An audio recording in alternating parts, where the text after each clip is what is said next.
One, they are all very pleased with the economic turnaround story of Pakistan and the macroeconomic stability that has been achieved in Pakistan. I'm not going to go through the numbers because as practitioners, you know those numbers very well. But I've always said macroeconomic stability is not an end in itself. It's a means to an end. Where do we go from here? And the other thing that some of them mention, that they are pleasantly surprised at the speed with which this has happened and the levels that we have achieved, whether it's on the inflation side, the policy rate, other macro indices that you know well. The second consistent message, stay the course. Because as a country, we have been here before. We have achieved macroeconomic stability in yesteryears and in the previous decades as well. But we have squandered those opportunities because it's always very easy to get into what I call sugar rush, pump liquidity into the market, go for consumption-led growth, and then whatever transpires after that, you know it as much as I do, right? We get into an import, because it's an import-dependent economy, we have an FX issue, we get into a balance of payment problem, we go running back to the lender of last resort, and therefore there's a reason why we are in the 24th IMF program. So if we have to break this cycle, and we will break this cycle, let's be very clear about this, because I think all of us have had enough of boom and bust cycles. So उसके लिए जो message आ रहा है, जो हमें भी समझ आता है, इसमें कोई इतनी रॉकेट साइंस नहीं है कि हमें समझ ना आए कि when we say we stay the course, it's in terms of the structural reforms which are underway at this point in time.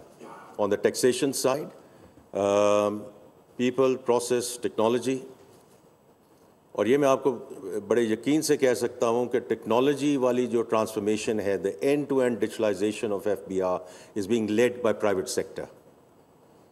Is being led by the private sector. If you look at the board of Paral, तो उसका जो majority है और जो chairman है वो they're all from the private sector. The lead director from there who is sort of overseeing this whole transformation in terms of end-to-end digitalization is from the private sector. Karan Das, I'm very grateful to you and your team, the way you are playing a role in terms of helping, supporting, assisting that transformation. Because with transformation इतनी important है कि अगर हमने transparency लानी है, अगर we are going to stop the theft, leakage, corruption, the only way to do it is by reducing the human intervention in everything that we do in FBR. And of course, the process is very important, which we are trying to do, especially in terms of simplifying the returns and the tax forms of the salaried class. So हमारी पूरी कोशिश है कि 70-80% of the salaried class actually don't necessarily hold equity portfolios or fixed income portfolios. उनकी income जो है, उन salary उनके account में गिरती है, वो source पे deduct हो जाती है. Why do they have to fill 140, 150 जो उसके various measures हैं? We're trying to bring it down to 9 items, 5 on the wealth side, 4 on the income tax side, and that too if we can auto-populate. So that's our attempt that before we get to end of September, we get this one done.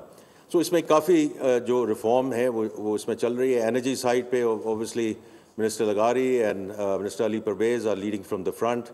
उसकी कुछ चीज़ें आपके सामने आ चुकी हैं, and we will stay the course.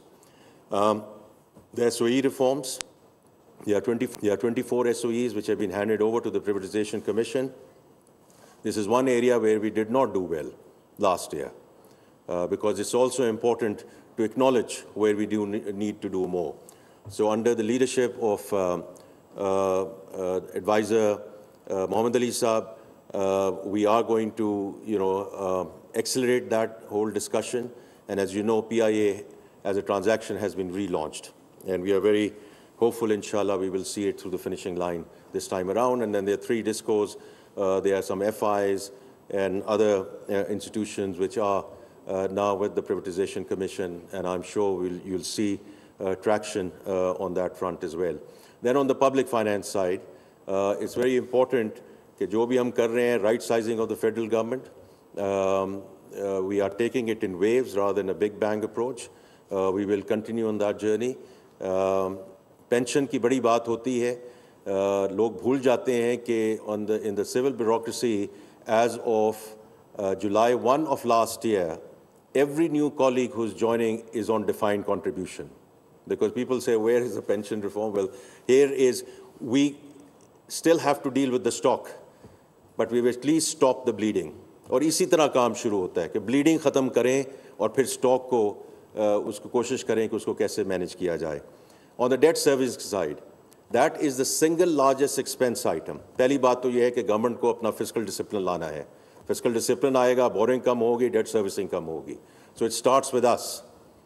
And we are doing our level best. In this fiscal year, our debt servicing cost has gone down by ₹1 trillion. And next year, what we are going to do, inshallah, is to restructure and reorganize our debt management office along modern lines in terms of international best practices, जो हमें बहुत पहले और बहुत अरसा पहले कर लेना चाहिए था. But it's never too late to just keep on saying कि जी ये हमें inherit हो गया, अब इसका क्या करें. So उसका एक तो वो हम उसको करेंगे. We are looking at various models in terms of front office, middle office, back office, and how we, as I said, organize the debt management office around along modern lines. And the other thing is to see how we create the alpha. ये थोड़ा technical term है, which is fine. आप सारे technical लोग हैं, इसलिए अगर एक policy rate नीचे होता है और उसी के हिसाब से डेट सर्विसिंग नीचे चली जाती है, तो उसका मेरा या किसी और होने का वहाँ कोई भी यहाँ बैठ सकता है, कोई भी बैठ सकता है. So unless we add value by creating alpha, that's where the debt management office comes in, that's where the finance ministry comes in. And we are very determined, inshallah, that we move in that direction during the next fiscal year. देखिए ये वो सारी चीज़ें हैं in terms of the structural reforms which puts us and our economy on a path of sustainable growth. और उसमें जो सारी export-led की discussion हो रही है, that's very important because that is where fundamentally the DNA of the economy has to change, and therefore we are going to bring some bold measures during the budget. Because budget is not just about revenue and expenditure. Budget has to be providing the strategic direction of where the economy is and where it is headed. Not only about next year, but at least signaling where we want to go as an economy. तो हमारी पूरी कोशिश है कि इस document को हम इस दफ़ा थोड़ा सा ज़्यादा strategic बनाएं rather than making the math work. Of course we have to make the math work, right? वो तो होना ही होना है. लेकिन उसकी जो strategic direction है कि हम जा किस सर पे रहे हैं, वो उसको बीच में इनकैप्सुलेट करना बहुत ज़रूरी होगा.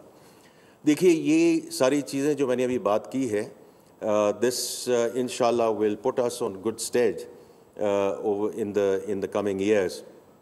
But जो मुल्क का potential है, जो आप सब बातें भी करते हैं, वर्ल्ड बैंक की भी रिपोर्ट है कि 2047 तक चलिए अल्हम्दुलिल्लाह हमारी इकॉनमी $400 बिलियन तो टापी ना, तो अच्छा I think it's in the right going in the right direction because we were still talking about $300 billion plus economy.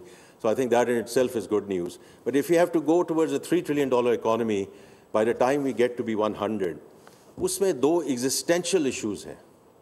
दो existential issues हैं. Population and climate. If we continue to grow at 2.55%, it's going to be very difficult. अगर 25 करोड़ आवाम से जो हमारे मसाइल हैं, आपके मसाइल हैं, उनमें हमारे लिए बहुत issues हैं. Just imagine if we get to 300 or whatever the projection is कि 400 की ये population हो जाएगी by the time we get to 2050. Can you imagine? So that's one. And then the climate. So climate is not only episodic stuff and the sad and devastating floods of 2022. All of us who are in Islamabad and other, ये जो रोज़ झकड़ चल रहे हैं और जालाबारी हो रही है, we are living it day in and day out. You don't have to look at episodic events, खुदा ना खास्ता. So this is all climate change. So it's in that respect, and that will bring me to the topic at hand, कि when we prioritize as a government, कि जब हमने World Bank से बात की, and I'm very grateful to President Ajay Banga and और IMF से बात की, equally grateful to MD Kristalina, कि इस दफ़ा जो हम issues आपके पास लेकर आ रहे हैं, of course we still need infrastructure and we need infrastructural support. हमें चीज़ें करनी हैं, हमें पावर प्लांट्स भी हैं और रोड इंफ्रास्ट्रक्चर भी है, पोर्ट इंफ्रास्ट्रक्चर भी है.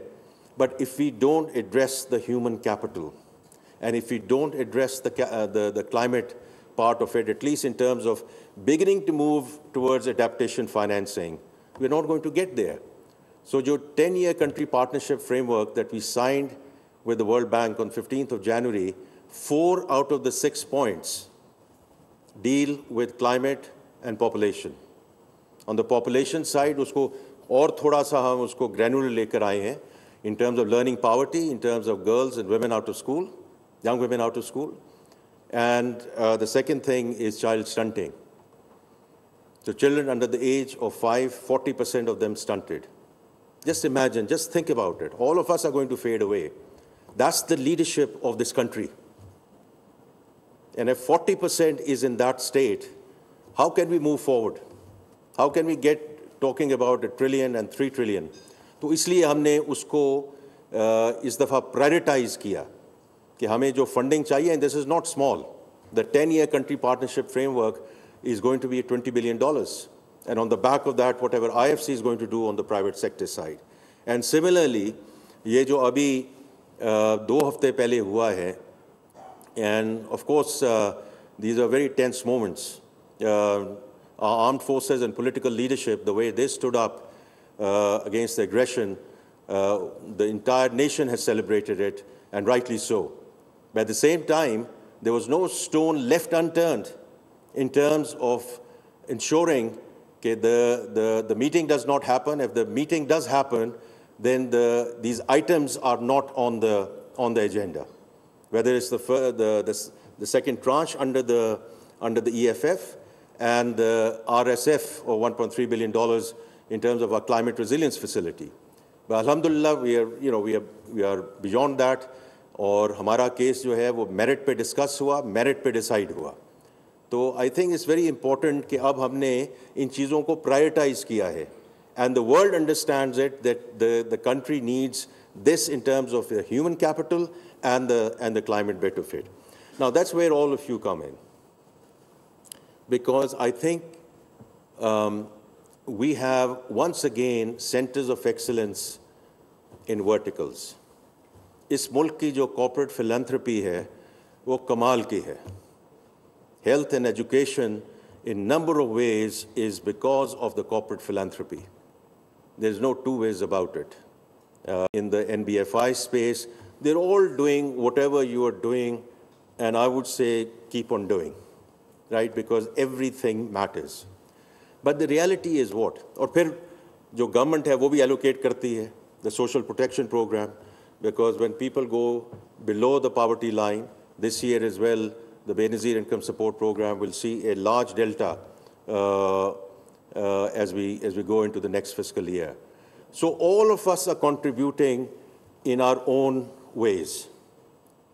The issue that I see since the time that the Prime Minister has formed this task force, and I'm very grateful, first of all, to organize this. I'm very grateful to you, sir, for being here and providing this training. I wish I could sit in some of these training sessions, but you know, the other pressing matters which I have to attend to, but I would have loved to. But Adnan is here, he will, and other colleagues are here who will brief me. The issue is in many, like many other efforts, while we do a lot of things in verticals, we don't go horizontal. And if we don't go horizontal, we are not able to scale it up. Issue हमारा है scaling up का. क्योंकि कई मैंने जब ये अभी 3-4 इसके sessions हो चुके हैं, and what I've seen is, you know, everyone comes, presents their bit, and their bit actually looks all very good. In certain instances, we are grateful to some of our partners who have provided us funding, financing, technical support for interventions, and those have been very good interventions. उसमें कुछ ये भी था कि एक intervention तो बड़ी अच्छी थी because उसमें फिर बाद में we were also told what impact it made in terms of getting some of those people out of the poverty line and getting into self-sufficiency mode. But two things. One, the population, as you know, it's fine, the intervention was very successful, but the population itself, वो बिल्कुल ऐसी थी कि you compare it to 240 million people, or you compare it to people who are below the poverty line, you know, it's not going to make a difference. That's one. Secondly, जब मैंने पूछा कि जब इसको हम आगे कैसे लेके जाना है, इसको अब scale up कैसे करना है, तो there was no answer. Because ये तो हमें funding मिली थी, वो funding ख़त्म हो गई, बड़ा अच्छा काम हो गया, हमने उनको report कर दिया. But that's not how, you know, we are going to get out of this this whole discussion. So I don't know the content of your training, but from my perspective, first of all, if we can bring all of these efforts together, not in terms of me doing their work and they're doing my work, in certain instances, if their DFI is represented here, for some of them, it's very simple. They have to go back to their core function. Not commercial lending, not lending to the treasury under Pakistan and making risk-free returns, but to do what they are supposed to do in terms of their raison d'etre and their core function. And I've had meetings late last year with their managements and obviously the sponsors, both the government of Pakistan and our friendly countries who have very kindly joined hands with us in that arena. But they have to go back to their core functionality. It's as simple as that. And it's like saying everyone in this country should pay taxes, right? Because otherwise, I see Mr. Shivaz Rana sitting here. He's not going to, like the whole discussion around the salaried class, and if we go back to the salaried class, the same for more, right? So, and he's right. He's right. So therefore, you know, we have to ensure that whoever is supposed to do and whatever they're supposed to do, they do it, because that's how societies come together. And the way we have come together, as I said, around this unfounded aggression and the unity that the nation has shown, we want the same unity on the economic front. I'm pleading for the same unity on the economic front. If we are going to go forward, inshallah, and become part of Committee of Nations. So I think one is how we work together with each other, because going horizontally, you know, and while there are interdependencies, let's think through those interdependencies between the private sector, the government sector, NBFIs, corporate philanthropy, etc. And the second thing is, and I do, you're just flicking through some of your curriculum, that is going to be impact-led. Because I think it's very important that when we are at a design phase, it's at that point in time, we are very clear what are going to be the outputs, because those outputs and the KPIs are then ultimately going to determine the impact. And if we don't have the impact, and if we don't have the impact at scale, we will still be suboptimal in terms of the efforts that we are making. I wish everyone all the very best for the next couple of days. I look forward to seeing the results of this workshop. Mr. McGilvery, I'm very, again, indebted to you to bring international best practices here and what we can learn and how we can sort of take this discussion forward. Vikas on Karandaz and Salim Raza Sahab, we are working with you on number of measures, number of initiatives. We remain very grateful to you and the Gates Foundation. I met them in Washington and expressed my gratitude there as well, because funding is one part of it, but the technical support And I keep on saying that what we need in this country is capacity building. Financing, as a finance minister, I can never be complacent about financing, but it's all about capacity building, coming up with investable, bankable projects on the investment side, and creating the right roadmap and incentivization schemes for all our players to take social impact financing forward. Once again, thank you, Ji. Islamabad में वज़ीर ख़ज़ाना मोहम्मद औरंगज़ेब का तकरीब से ख़िताब, कहा कि तनख्वाहदार तबके पर tax का बोझ कम कर रहे हैं, जबकि दुनिया पाकिस्तान की मौशी बेहतरी का एतराफ़ भी कर रही है। दुनिया पाकिस्तान की मौशी बेहतरी पर हैरान है। हुकूमत तवील मुद्दती इस्लाहात के लिए पुराज़ुम है। टैक्स निज़ाम और तवानाई समेत दीगर शोबों में इस्लाहात लाई जा रही हैं, जबकि पॉलिसी रेट में नुमाया कमी की मईशत पर मुस्बत असरात मुरतब हुए हैं। इस्लामाबाद में यह ख़िताब किया गया। वज़ीर ख़ज़ाना औरंगज़ेब का तकरीब से ख़िताब, कहा कि दुनिया पाकिस्तान की मौशी बेहतरी का एतराफ़ कर रही है। सब्सक्राइब करें और बेल दबाएं ताकि कोई खबर रह न जाए।